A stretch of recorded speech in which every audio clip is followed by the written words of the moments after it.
성경 누가복음 24장 36절에서부터 49절까지 말씀이 되겠습니다.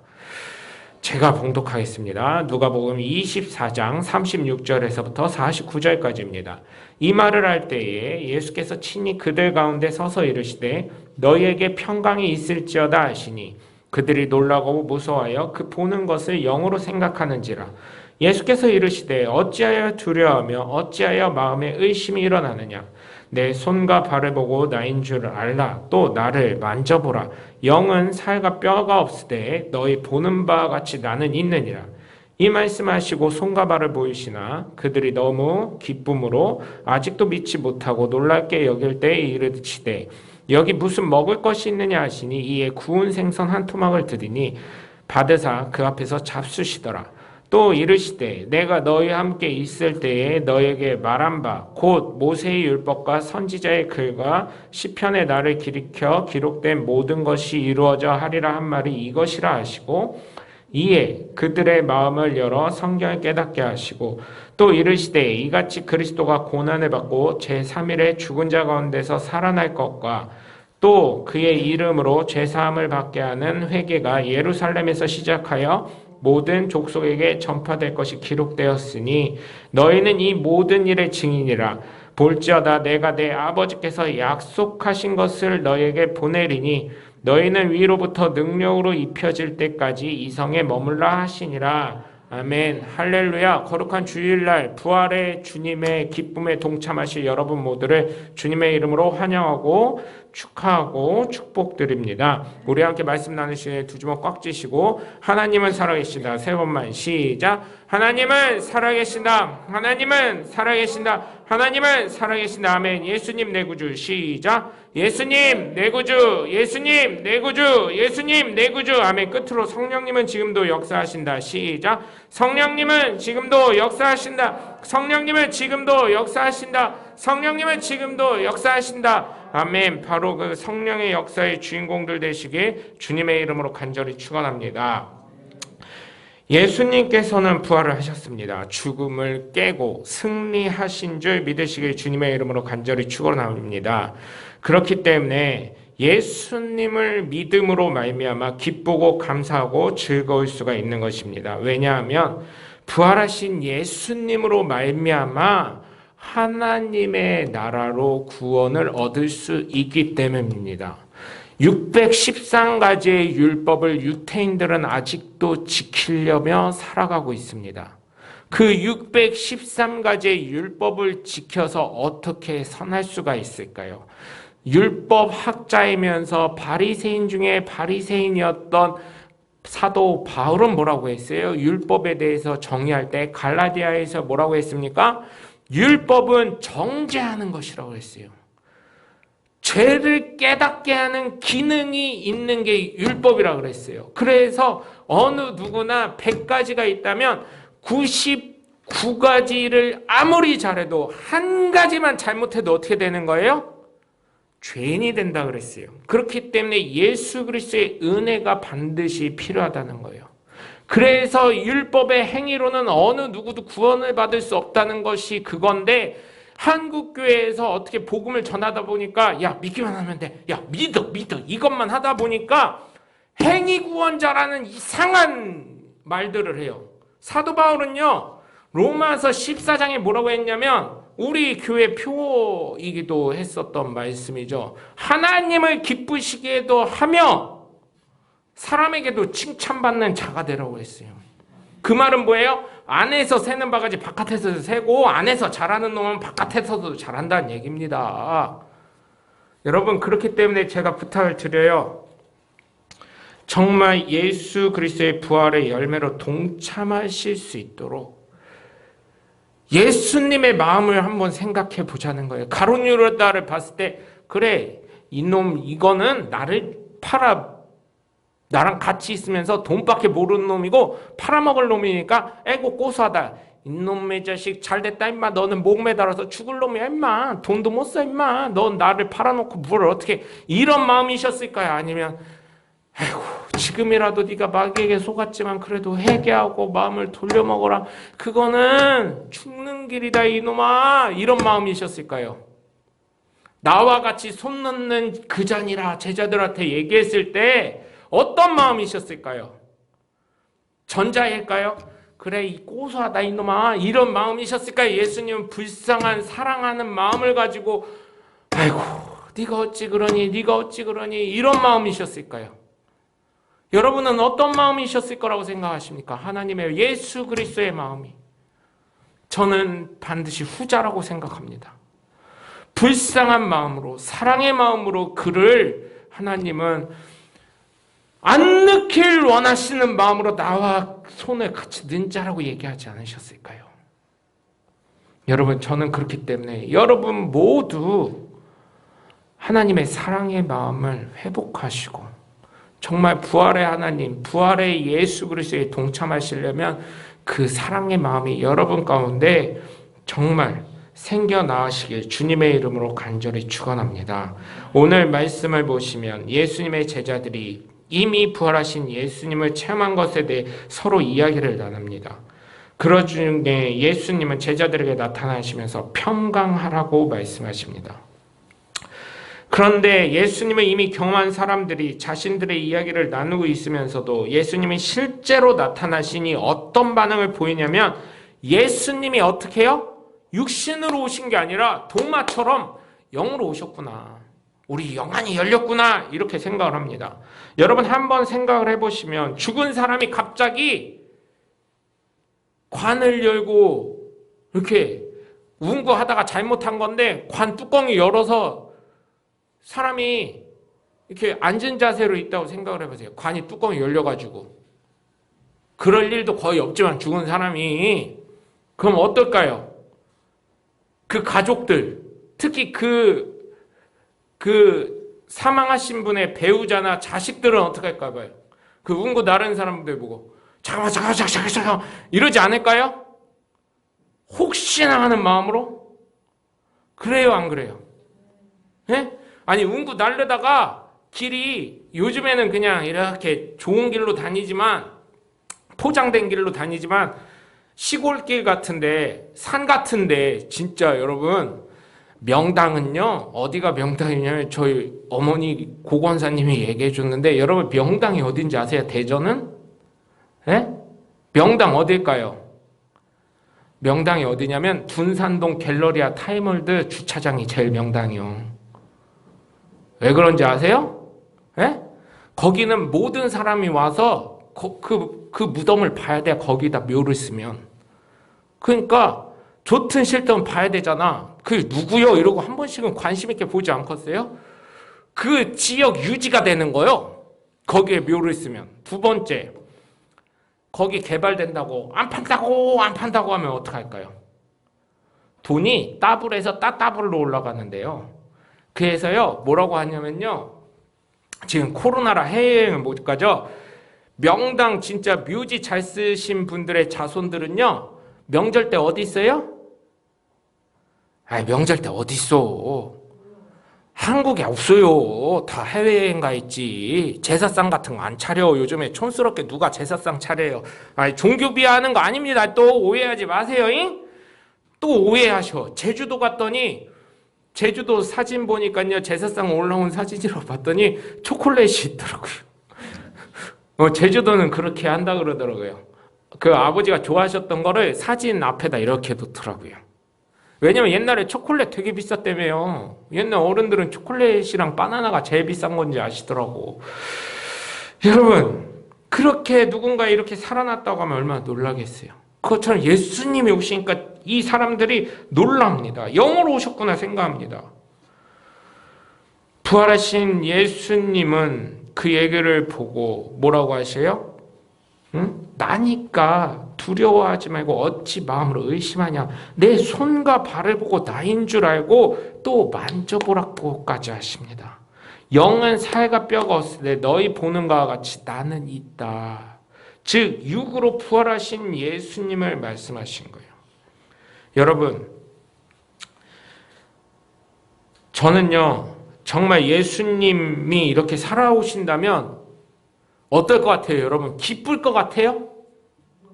무서울 것 같습니다. 죽은 사람이 살아났다 그러면 무서울 것 같아요. 그래서 다시 못 살아나게 어떻게 해요? 요즘에 어떻게 해요? 불태우죠. 화장하죠. 화장. 다시 살아나지 못하게 확인 사살하는 거요. 옛날에 전쟁 끝나고 어떻게 했어요? 살았나 죽었나 적군의 옷을 입고 있으면 어떻게 했어요? 다시 한번 총 쐈습니다. 확인 사살을 했어요. 죽더라도 아픈 사람 치료해주기 힘드니까 너무 많으니까 그냥 편히 가라고 한 번 더 총을 쏜 얘기도 있더라고요. 그래서 화장을 하는 거잖아요. 그래서 나중에 성경대로 부활을 한다고 그랬는데 물론 영적으로 부활하는 거겠지만 제가 어릴 때는요 영으로 부활한다는데 화장하신 분들은 어떡하지? 중학교 때 그때부터 화장이 막 생기기 시작할 때라 화장하신 분들은 그거를 예수님이 그거 참 흙으로 다시 뼈가루 돼가지고 그걸 어떻게 다시 빚으시지? 그거 빚으시려면 한참 걸리실 건데 막 이런 생각도 했었어요. 옛날에 어릴 때입니다. 여러분 예수님이 부활해서 오셨다면 굉장히 무서울 것 같아요. 왜냐하면 분명히 예수님이 돌아가신 것까지 봤는데요. 근데 요즘 정말 부활 진짜 어렵죠. 부활하려면 어떻게 해요? 제가 농담으로 드린 말씀이지만 화장을 해버리고 분쇄를 하고 그리고 더 나아가서는 옛날에 저 초등학교 중학교 때 화장이 있으면 어떻게 해요? 어떻게 했어요? 텔레비에 많이 나왔잖아요. 그래서 요즘엔 그거 방에다 뿌리면은 벌금 낸다 그러더라고요. 그런데도 가끔 뿌리시는 분들이 있더라고. 몰래 여러분 한번 제가 웃자고 생각하는 거예요. 한번 상상을 해보세요. 화장을 했어요. 그래도 어떻게든 뭐 수목장이 요즘에 대세라고 하더라고요. 나무 밑에다 심고 뭐 했으면 어떻게 해요? 혹시나 모를 먼지가루라도 있을 거 아니에요. 그런데 물고기 밥이 됐네? 그거 부활 어떻게 시켜? 저 중학교 때 그런 생각 했었다니까요. 그거 부활 하겠어요? 못 하겠어요? 뭐 물고기 밥 돼가지고 물고기 안에서 어떻게 되겠어? 물고기가 터져 죽겠죠. 요나 시대처럼 큰 물고기가 해가지고 먹고 삼킨 것도 아니고, 아니 그렇잖아요. 몸에 뼈 분쇄된 게 물고기한테 다 흡수됐을 거 아니에요. 그럼 부활을 어떻게 하냐? 나 어릴 때 그런 거 전도사님한테 진짜요. 그런 거 질문했다가요. 전도사님이 야, 넌 그런 거 질문하지 마 이러시더라고요. 왜냐면 대답하기 곤란하잖아.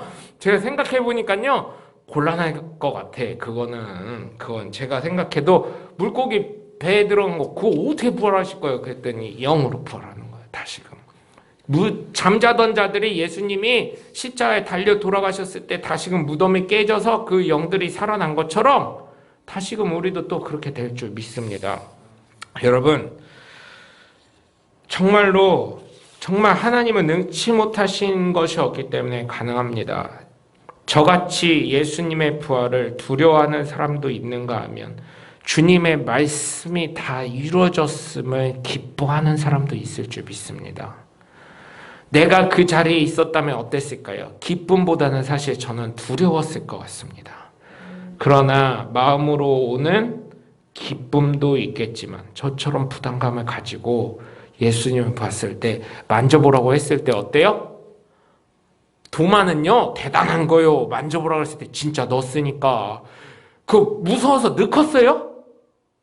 아니 무서워서 넣었냐고요. 만질 수는 있겠냐고요. 나는 저분이 영으로 왔다고 생각했는데 이렇게 만지려고 해서 어때요? 영은 우리가 영화 많이 봤잖아요.